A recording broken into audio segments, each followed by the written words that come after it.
Hello dear student, good morning. आपके सामने एक छोटा सा टॉपिक लेके आ रखा हूँ जो कि टोटली डिपेंड है आपका रिंग थ्योरी से। और उसमें से भी मैंने एक छोटा सा टॉपिक लिया है, पॉलिनोमियल रिंग। इससे हर एग्जाम में काफी क्वेश्चन पूछे जाते हैं, चाहे वो किसी भी टाइप का एग्जाम हो, चाहे वो यूनिवर्सिटी का एग्जाम हो, चाहे वो जेएम का एग्जाम हो, चाहे वो नेट का एग्जाम हो, या चाहे वो एनी अदर कोई भी एग्जाम हो। ठीक है, तो बेसिकली मैंने एक क्वेश्चन उठाया है। तो इस क्वेश्चन को जानने से पहले इससे रिलेटेड जो जो थ्योरीज हैं वो हम जानते हैं। फिर देखिए, आप बिना मेरे आंसर क्वेश्चन सॉल्व किए ही आप खुद ही आंसर देना स्टार्ट कर दोगे इस क्वेश्चन का। ओके, तो सबसे पहले एक्चुअल में ये आपको पॉलिनोमियल गिवन है। तो हम जानते हैं कि रिंग थ्योरी में पॉलिनोमियल रिंग का मतलब क्या होता है। तो पहला टॉपिक डियर में ले रहा हूं, पॉलिनोमियल रिंग। तो एक्चुअल में पॉलिनोमियल रिंग का मतलब क्या होता है आप जानते हैं। रिंग थ्योरी है तो इसमें जो बेसिकली जो भी आप सेट को डिनोट करते हैं वो कैपिटल आर, आर से रिंग को डिनोट करते हैं। अभी तो पॉलिनोमियल की बात कर रहे हैं, तो इस कंडीशन में जो आपका डिनोटेशन होता है सबसे पहले आपको याद रखना है capital R into x, bracket के क्लोज ब्रैकेट के अंदर एक्स। तो हम क्या करते हैं बेसिकली, अगर आपके पास लेट कोई रिंग हो, तो आप जानते हैं कि रिंग की क्या क्या प्रॉपर्टी होती है। अगर ये कोई रिंग हो, बी ए कम्यूटेटिव, ये जो रिंग होनी चाहिए क्या होनी चाहिए, कम्यूटेटिव होनी चाहिए। अगर ये कोई रिंग आपने लेट करा है, अगर वो रिंग कम्यूटेटिव रिंग हो, देन द सेट,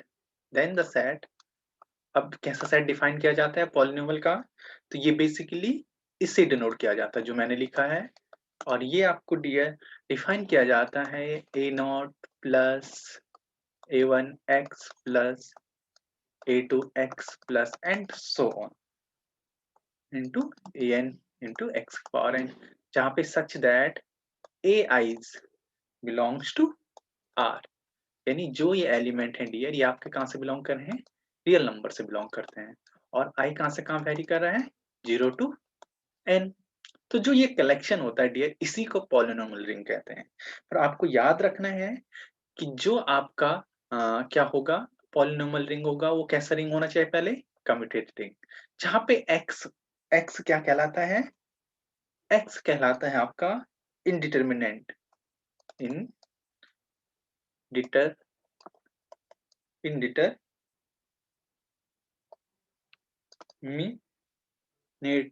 इनडिटर्मिनेट्स। ओके, तो बेसिकली इसी को आप क्या कहते हैं, पॉलिनोमियल रिंग कहते हैं। अब जानते हैं अगर कोई पॉलिनोमियल रिंग है तो इसकी क्या क्या प्रॉपर्टी होती है। तो अगर ये पॉलिनोमियल रिंग है, कम्यूटेटिव लॉ को होल्ड करता है, तो इसका मतलब क्या है डियर, कोई भी रिंग अगर पॉलिनोमियल रिंग है तो ये भी रिंग की सारी प्रॉपर्टी सेटिस्फाइड करनी चाहिए। तो बेसिकली अगर इसके अंदर इस टाइप के एलिमेंट बिलोंग कर रहे हैं, पॉलिनोमियल फॉर्म में बिलोंग कर रहे हैं, तो मैं एज्यूम करता हूँ एक मेरे पास एफ एक्स पॉलिनोमियल है। सपोज इसके एलिमेंट हैं डियर, इसके एलिमेंट हैं a not plus a one x plus a two x square plus and so on plus n x की पावर एन। अगेन एक और पॉलिनोमियल लिया मैंने दिया जी एक्स, और इसमें बिलोंग कर रहे हैं B not plus B one x plus B two x square plus and so on plus B N x की पावर एन। अब अगर इन दो पॉलिनोमियल का अगर मैं सम करता हूं, तो अगेन आप जानते हैं, आपने सब ग्रुप की डेफिनेशन पढ़ी होगी, सब रिंग की डेफिनेशन पढ़ी होगी। तो पहली कंडीशन होती है अगर कोई पॉलिनोमियल रिंग है तो ये क्या करता है, एफ एक्स प्लस जी एक्स को भी कहाँ कंटेन करता है, आर एक्स में, पहली प्रॉपर्टी। और सेकंड प्रॉपर्टी डी है F X into G x, ये भी कहाँ बिलोंग कराता है, आर एक्स में। अगर यदि आपके पास दो पॉलिनोमियल हो, दो से ज्यादा भी हो सकते हैं, बट बेसिकली हम दो पॉलिनोमियल लेके ये बात करेंगे। अब F X into G x का मतलब क्या है, तो मैं यहाँ पे आपको बता रहा हूँ एफ एक्स प्लस जी एक्स का मतलब कैसे ऐड करोगे। तो बेसिकली डियर यहाँ पे आपको याद रखना है, कांस्टेंट टर्म को कांस्टेंट टर्म के साथ ऐड किया जाता है। तो सपोज ये मेरा C1 टर्म है, सिमिलरली एक्स को कॉमन लेके जो कांस्टेंट टर्म दूसरा होगा प्लस C2 C1 एक्स, ये C0 C1 x plus similarly similarly c2x² and so on plus cn x power n। अब देखिए जो ये नया पॉलिनोमियल आया डियर, ये भी कहाँ बिलोंग कर जाएगा, Rx में। In this process we again इसी मैनर से हम क्या कर सकते हैं, fx इंटू gx भी फाइंड कर सकते हैं। gx और fx का प्रोडक्ट का, तो इसमें क्या होता है डियर, इसमें आपको याद रखना है कि आपको a नॉट का पहले gx के हर एक एलिमेंट के साथ मल्टीप्लाई करना है, सिमिलरली a1 का भी gx के हर एक एलिमेंट के साथ करना है। तो इसे आपको एज्यूम जस्ट ऐसे समझ लीजिए कि आपको क्या करना पड़ेगा, a1 को fx से पूरा मल्टीप्लाई करना पड़ेगा, सॉरी gx से, अगेन आपको इस a1x को टर्म से gx को मल्टीप्लाई करना पड़ेगा, अगेन a2x² को आपको अगेन किससे, gx से मल्टीप्लाई करना पड़ेगा। सिमिलरली अगर आप इसे सॉल्व करोगे तो ये आपका प्रोडक्ट भी अगेन कहाँ बिलोंग कर जाएगा, Rx में। ये तो बात हुई डी है कि अगर आपके पास दो पॉलिनोमियल गिवन हो तो उनका सम उनका प्रोडक्ट अगेन कहाँ बिलोंग करना चाहिए। अगर रिंग ऑफ इसी पॉलिनोमियल रिंग में बिलोंग करता है तो वो जो कंडीशन अगर आपकी सेटिस्फाइड उसी को पॉलिनोमियल रिंग कहते हैं। अब देखते हैं डियर इस वाले को एग्जांपल से देखते हैं। सपोज दैट इस वाले को देखते हैं। सपोज आपके मेरे पास fx बराबर गिवन है जैसे कि x+1 और gx बराबर है मेरे पास सपोज x² + 1। तो बेसिकली ये भी Rx में बिलोंग कर रहा है और ये भी Rx में बिलोंग कर रहा है। तो यहां से देखिए अगर मैं इनका सम करता हूं तो देखिए कांस्टेंट टर्म में ऐड करोगे तो कितना आएगा 2।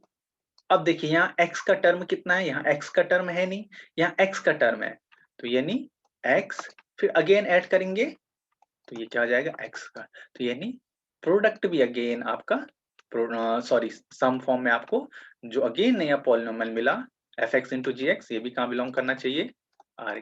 अगर इनका मल्टीप्लाई करते हैं fx इंटू gx करते हैं इनका, तो ये क्या आता है डियर, देखिए इन दोनों का मल्टीप्लाई करोगे तो अगेन आपका जो बिलोंग करेगा आपका डियर वो कहाँ बिलोंग कर जाएगा, अगेन आपका Rx में। तो ये आपका मल्टीप्लाई करोगे तो आप समझ रहे होंगे कि इस पहले टर्म का fx gx का पूरे मल्टीप्लाई, फिर दूसरे टर्म का अगेन gx का मल्टीप्लाई, जो प्रोसेस मैंने आपको यहाँ पे बताया। तो ये आपका क्या आ जाएगा x² into x³ plus x² plus 2x plus 2। Okay, तो ये तो आपका हो गया सिंपली कि आप कैसे पॉलिनोमियल जो आप यहाँ पे क्रिएट करते हैं या जो लेते हैं वो एक्चुअल में ओवर कम्यूटेटिव रिंग पे लिया जाता है और इस टाइप से आप उसे डिफाइन कर सकते हैं और उसके बाद आप देख सकते हैं कि ये जो कंडीशन होती है इसे आपको याद होना चाहिए। अब देखते हैं कि नेक्स्ट जो आपको पूछा गया है क्वेश्चन में, तो ये तो हम पॉलिनोमियल रिंग का ये समझ गए हैं कि ये कंडीशन होती है। अब हमारा नेक्स्ट काम है डियर कि हम कैसे डिग्री ऑफ पॉलिनोमियल फाइंड कर सकते हैं। प्रोडक्ट अगर आपके पास 2 हो 3 हो या काफी जितने भी आपको गिवन हो अकॉर्डिंग टू क्वेश्चन, तो कैसे फाइंड करते हैं किसी पॉलिनोमियल का डिग्री का मतलब क्या होता है। तो आप आई थिंक ये चीज तो बहुत आसान सी चीज है, हर किसी को पता होती है कि पॉलिनोमियल की जो डिग्री होती है वो कैसे फाइंड करते हैं। जो भी पॉलिनोमियल में जो हाईएस्ट ऑर्डर का हाईएस्ट डिग्री का जो भी कोफिशिएंट होता है उसकी जो पावर होती है वही उसकी क्या होती है, वही उसकी क्या होती है, पॉलिनोमियल की डिग्री होती है। तो डिग्री ऑफ पॉलिनोमियल को कैसे फाइंड करते हैं देखते हैं डियर। ओके, बस ये ध्यान से देखना है, इसी पे आपको क्वेश्चन पूछा है डिग्री ऑफ पॉलिनोमियल। तो डिग्री ऑफ पॉलिनोमियल में डियर आपको पता होगा कि इस कंडीशन में आपको fx लेना पड़ेगा। सपोज fx आपने लिया a0 plus a1 x plus and so on plus an x की पावर n। मैं कहना चाहता हूं इस पॉलिनोमियल फंक्शन की जो डिग्री होगी वो n होगी। तो ये तभी पॉसिबल है डियर जब an जो इसके x की पावर n के साथ जो कोफिशिएंट है वो क्या होनी चाहिए 0। तब हम कह सकते हैं जो डिग्री ऑफ fx होगा डियर ये किसके बराबर होगा n के बराबर। तो आपको याद रखने की किसी भी पॉलिनोमियल फंक्शन की डिग्री n तब कहलाएगी जो उसके साथ जो कोएफिशिएंट होगा वो ऑलवेज कैसा होना चाहिए, नॉन जीरो। और ये जो और अदर कोएफिशिएंट है वो कहाँ से बिलोंग करने चाहिए, r से। तो क्योंकि हम रिंग पढ़ रहे हैं तो ये r से ही बिलोंग करेंगे अभी इस कंडीशन में। r से भी कर सकते हैं, c से भी, और r के सबसेट से भी बिलोंग कर सकते हैं। अगर an की वैल्यू क्या हो जाए, an क्या हो जाए, 0 हो जाए, तो इस कंडीशन में ऑलवेज डिग्री ऑफ fx क्या होगी, ऑलवेज लेस देन n हो जाएगी। ओके, ये भी आपको याद रखना है एक छोटा सी कंडीशन। अब देखते हैं कि कैसे सम की डिग्री फाइंड करते हैं और कैसे आप क्या क्या फाइंड करते हैं, प्रोडक्ट की। अभी हम बेसिकली जो ये गिवन है, ये एक्चुअल में ये गिवन है फाइनाइटिंग गिवन है, अंडर मॉड्यूल है। बेसिकली दो और चीजें मैं आपको बताना चाहता हूँ। यदि फाइनाइट फाइनाइट रिंग आपको गिवन न हो, आपको सिंपली जैसे सपोज आपको क्या गिवन हो, आर ही गिवन हो, आर पे ही चेक करना है। सपोज आर अपने आप में रिंग होता है, और आर अपने आप में क्या होता है, फील्ड भी होता है। आपको पता है फील्ड होना भी जरूरी है, इसलिए जेड आर फील्ड भी होता है अपने आप में। अगर आपको यहाँ पे इनफाइनाइट इनफाइनाइट क्या दिया हो, रिंग गिवन हो, तो उस कंडीशन में आपको कैसे सम का या कैसा आप प्रोडक्ट की क्या निकालते हैं, डिग्री निकालते हैं, वो भी आपको आना चाहिए। तो वो भी आप प्लीज एक बार कोशिश करना कि कहीं भी अगर आपको मिले तो आप उसे याद कर लेना। हो सकता है कि उससे भी आपको क्वेश्चन पूछा जाए। ओके, तो अभी हमारा काम है मोस्टली जब फाइनाइट रिंग हो तो कैसे फाइंड करते हैं। प्रोसेस सेम होती है कि अगर आपके पास दो पॉलिनोमियल गिवन हो, सपोज यहाँ पे आपको गिवन है एफ एक्स बराबर 2 प्लस 5x प्लस 3x² और जी एक्स आपको गिवन है, क्या गिवन है, 1 plus 4x plus 2x³ basically dear यहाँ पे अंडर मॉड्यूल है। तो मॉड्यूल की विशेष प्रॉपर्टी होती है डियर, मैं यहाँ पे लिख देता हूँ कि अगर मेरे पास ए और बी दो एलिमेंट अगर मेरे Z6 से बिलोंग कर रहे हैं, सपोज दैट, अभी मैं सिंपली बता रहा हूँ, तो अगर मैं इनका सम करना चाहता हूँ तो जो इनका सम होता है अंडर मॉड्यूलो जो भी आपको गिवन होता है, यहाँ पे सपोज 6 है तो यहाँ पे 6 लिख देते हैं, यहाँ पे भी इनका जो सम आता है वो एक रिमाइंडर टर्म आता है, जो रिमाइंडर टर्म होगा वही आंसर आता है। सिमिलरली इनका अगर मैं क्या करूं, प्रोडक्ट करता हूं, तो इनका प्रोडक्ट मल्टीप्लाई, सपोज ये दो एलिमेंट है तो जो ये एलिमेंट आता है यहाँ पे ये 6 ही लिखा जाता है, और वो ही आपका रिमाइंडर टर्म आता है। और ये रिमाइंडर टर्म अगेन कहाँ बिलोंग करना चाहिए, Z6 में। ये एक छोटी सी प्रॉपर्टी होती है, इसका यूज करना है हमें यहाँ पे।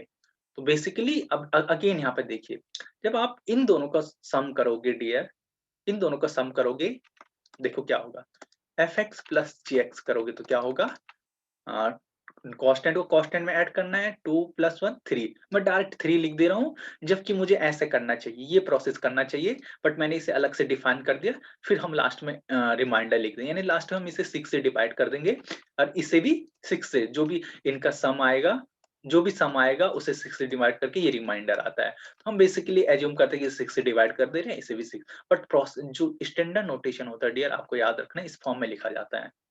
तो अभी तो हम सिंपली आंसर निकाल रहे हैं ऑप्शनल वे में, तो हम कैलकुलेशन जितना मिनिमाइज हो उतना हमारे लिए बेनिफिट होता है। तो मैंने 2 प्लस 1 3 लिख दिया, फिर प्लस 4 प्लस 5 9 x, फिर अगेन अगेन मैंने क्या करा डियर, 2 प्लस, या अब देखिए अब यहाँ पे क्या है डियर, एक यहाँ पे 3x² है, यहाँ x² का टर्म है तो जैसा है वैसे ही लिखा जाएगा। यहाँ पे भी x³ का टर्म नहीं है तो इसे सेपरेट 2x³ लिखेंगे। अब एक्चुअली डियर ये गिवन है जो फाइनाइट किस पे, मॉडुलो पे है, यानी किस पे है, मॉड 6 पे। तो हम क्या करते हैं, इसके हर एक टर्म को 6 से डिवाइड कर दो। आप सिंपली आप क्या कर दो, 6 से डिवाइड कर, जब आप इसे हर एक टर्म को 6 से डिवाइड करोगे तो ये क्या आएगा, 6 3 तो डिवाइड नहीं होगा तो 3 लिखा जाएगा। अब 6 से 9 डिवाइड होता है तो 6 1 1, अब जो रिमाइंडर होगा वो आंसर आ जाएगा, यानी 3x प्लस, यहाँ भी डिवाइड नहीं होता यहाँ यही लिखा जाएगा, और यहाँ भी डिवाइड नहीं होता तो यहाँ पे यही लिखा जाएगा। अब डिग्री कितनी है इस कंडीशन में, इसकी 3, क्योंकि इसके साथ जो कांस्टेंट टर्म है वो क्या है, नॉन जीरो है। तो यानी अगर मेरे पास ये दूसरा क्वेश्चन है तो इसका आंसर क्या हो जाएगा, सी। अब प्रोडक्ट की बात करते हैं डियर। अगर मैं प्रोडक्ट की बात करूं डियर, इसका प्रोडक्ट की बात करूं, तो इस कंडीशन में इसका प्रोडक्ट की वैल्यू कितनी आएगी। तो अभी मैंने आपको बताया कि जब मैं F X into G x करूंगा, एफ एक्स इंटू gx निकालता हूँ सबसे पहले। तो मैंने आपको क्या सिखाया कि fx का पहला टर्म का gx के हर एक टर्म से मल्टीप्लाई, सिमिलरली दूसरे टर्म का gx का, यानी आप क्या करोगे 2 का मल्टीप्लाई gx से, फिर अगेन पूरे टर्म का 5x के मल्टीप्लाई gx से, अगेन 3x स्क्वायर का मल्टीप्लाई gx से। जो आपका आंसर आएगा, जो भी आपका आउटपुट आएगा, सपोज मेरा आउटपुट आ रहा है कि जब मैंने इसे सॉल्व करा, इसे सॉल्व करना आपको बहुत आसान है। तो जब आप इसे सॉल्व करोगे, ये 2 plus 13x plus 23x square plus 16x की क्यूब प्लस 6x की पावर 5 प्लस 10x की पावर 4 आई। अब आपको क्या है डियर, ये फाइनाइट डोमेन पे किस पे गिवन है, फाइनाइट। तो आपको मॉड किस पे चेक करना है, 6 पे। तो देखिए हर एक टर्म को आपको किससे डिवाइड करना है, मॉड से। तो देखिए 2 तो आपका डिवाइड नहीं होगा, 2 का 2 ही रहेगा। अब 6 2 जा 12, रिमाइंडर कितना बचा 1। तो x प्लस 23 भी 6 से 6 3 जा 18, तो रिमाइंडर 5 एक्स स्क्वायर, फिर प्लस अगेन 16 6 2 जा 12, रिमाइंडर 4 एक्स की क्यूब, अगेन यहाँ पे 6 से 6 डिवाइड हो जाता तो ये आ जाएगा 0 इंटू एक्स की पावर 5, यानी ये पूरा टर्म 0, फिर प्लस यहाँ पे अगेन 10 यानी 4 एक्स की पावर 4। तो यानी यहाँ से डियर इसमें देखिए, अब इसमें भी देखिए हाईएस्ट डिग्री कितनी आई, अब यहाँ इसकी डिग्री पूछी गई है, degree of F X into G X.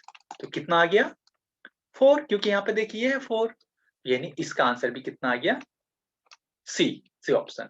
तो आप देख सकते हैं डियर कि ये बहुत आसान क्वेश्चन है। हो सकता है कि यही क्वेश्चन आप सब किससे पूछा जाए, Z5 पे। यहाँ पे 5 कर दे, यहाँ पे 5 कर दे, यहाँ पे 5, यही क्वेश्चन। तो उस कंडीशन में इसका आंसर कितना होगा। आपको कुछ नहीं करना, ये प्रोसेस जहां जहां मॉड मैंने ये मॉड 6 लगाया वहां मॉड 5 कर सकते हैं। इसी से रिलेटेड मैं आपको एक मॉड 5 पे यही क्वेश्चन है, ऑप्शन भी यही है, बस मैंने मॉड 5 पे है, और मैंने डियर आपके लिए रखा है, आप चेक करना। एफ एक्स बराबर सपोज दैट आपके पास है 3 plus 4x plus 2x square, and G x बराबर है डियर 1 plus 3x plus 4x square plus 3x square 3x square. आप देख लेना कि आप इस क्वेश्चन को कर पाते हैं कि नहीं कर पाते हैं। ये आपका क्वेश्चन है, ऑप्शन सेम है, आप चेक कर लेना क्या ये ऑप्शन मैच कर रहे हैं कि नहीं कर रहे हैं। अगर करेंगे तो अच्छी बात है, नहीं भी करेंगे यही प्रोसेस से आपका जो भी आंसर होगा वही आपका आंसर आ जाएगा। ओके, बस आपको प्रैक्टिस के लिए ये क्वेश्चन दिया है मैंने। Okay, thank you.